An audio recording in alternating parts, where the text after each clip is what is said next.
بسم اللہ الرحمن الرحیم۔ اسلام کا تصور جہاد قرآن و حدیث کی روشنی میں۔ جہاد ایک مقدس اصطلاح ہے جس کا مقصد انصاف قائم کرنا، اپنی خواہشات پر قابو رکھنا اور ظلم کو روکنا ہے۔ اسی لیے ہر مذہب میں اس کی ترغیب دی گئی ہے، لیکن اہل مغرب کی طرف سے پروپیگنڈا کیا جاتا ہے کہ جہاد کے معنی مار کاٹ کے ہے۔ اس کا مقصد غیر مسلموں کو یا تو زور زبردستی سے مسلمان بنانا ہے یا دنیا کو ان کے وجود سے خالی کر دینا ہے۔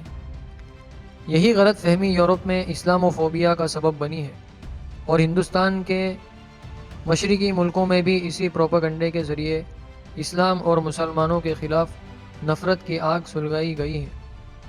اس لیے اس مسئلے کو صحیح طور پر سمجھنے اور حقیقت تک پہنچنے کی ضرورت ہے۔ اسلام نے جہاد کا جو تصور دیا ہے اس کو سمجھنے کے لیے 4 نکات پر غور کرنے کی ضرورت ہے۔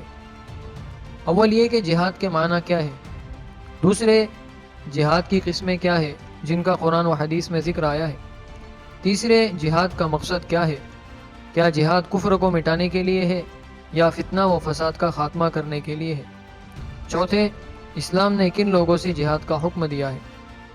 ان نکات کو سمجھنے کے لیے ہمیں براہ راست قرآن و حدیث سے رجوع کرنا چاہیے، کیونکہ قرآن و حدیث ہی دین کا اصل ماخذ ہے۔ نیز ان 4 نکات پر گفتگو کرنے کے بعد ہمیں یہ بھی دیکھنا چاہیے کہ کیا جہاد کی تعلیم صرف اسلام نے دی ہے یا دوسرے مذاہب میں بھی دی گئی ہے۔ جہاں تک جہاد کی حقیقت ہے تو یہ عربی زبان کے لفظ جہد سے ماخوذ ہے، جس کو جیم کے زبر اور پیش کے ساتھ پڑھا جاتا ہے۔ اس کے معنی طاقت اور مشقت کے ہیں۔ نمبر 1، بعض لوگوں نے یہ فرق کیا ہے کہ اگر جیم کے زبر کے ساتھ پڑھا جائے تو طاقت کے اور پیش کے ساتھ پڑھا جائے تو مشقت کے معنی ہے۔ نمبر 2، اس مادے سے عربی زبان میں کئی الفاظ ماخوذ ہیں، مجاہدہ، جہاد اور اجتہاد وغیرہ۔ مجاہدے کے معنی عمل میں ہونے والی مشقت کو برداشت کرنا ہے۔ جہاد کے معنی ظالم کو ظلم سے روکنے کی طاقت بھر کوشش کرنا ہے، اور اجتہاد کے معنی قرآن و حدیث سے احکام شرعیہ کے استنباط میں آخری درجے کی محنت کرنا ہے۔ غور کیا جائے تو ان تمام الفاظ میں 2 باتیں ضرور پائی جاتی ہیں۔ ایک، بھرپور کوشش، دوسرے مشقت برداشت کرنا۔ کیونکہ جب کسی چیز کی بھرپور سعی کی جاتی ہے تو اس میں جسمانی، ذہنی یا مالی مشقت سے انسان کو گزرنا ہی پڑتا ہے۔ اسی لیے جہاد کی تعریف کرتے ہوئے اہل لغت نے تلوار اور قوت کے استعمال کو اس کا ضروری حصہ قرار نہیں دیا ہے، بلکہ پوری طاقت لگا کر ظالموں اور حق کے دشمنوں کو روکنا، چاہے یہ روکنا زبان کے ذریعے ہو یا فعل کے ذریعے، دونوں کو جہاد سے تعبیر کیا گیا ہے۔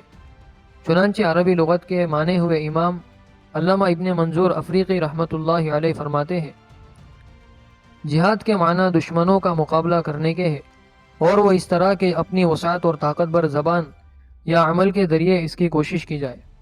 عربی لغت کی ایک دوسری بہت معتبر شخصیت علامہ مرتضی زبیدی رحمۃ اللہ علیہ نے بھی بالکل انہی الفاظ میں جہاد کی تشریح کی ہے۔